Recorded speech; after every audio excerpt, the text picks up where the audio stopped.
আমরা যে আজকে টাকাগুলা দিচ্ছি, এই টাকাগুলা কাকে দিচ্ছি আমি নিজেও বুঝতে পারতেছি না। আমরা কিন্তু এখন আছি মেঘনা টুল বক্স কাউন্টার। এখানে দেখতে পাচ্ছেন কতগুলা কাউন্টার থাকা সত্ত্বেও এখানে আমাদেরকে টাকাগুলা দিতে হচ্ছে। দেখেন কাদেরকে।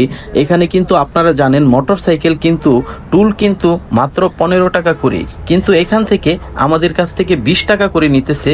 কিন্তু 20 টাকা করে নেক, সমস্যা নাই, কিন্তু এই টাকাগুলা এত কাউন্টার থাকার সত্ত্বেও এই টাকাগুলা আমরা দেখেন কাদেরকে দিতেছি। আমরা কিন্তু এখন আনসারদেরকে টাকাগুলা দিতেছি। কেন আনসারদেরকে টাকা দিব? এত কাউন্টার থাকতে, এত কর্মী রাখার সত্ত্বেও মাননীয় প্রধানমন্ত্রীর দৃষ্টি আকর্ষণ করে বলবো, এখানে আমরা প্রতিদিন কিন্তু হাজার হাজার মোটরসাইকেল চলাফেরা করতেছে। তাহলে কিন্তু এই সরকারের কিন্তু হাজার হাজার টাকা কিন্তু বিফলে যাচ্ছে মনে হয়।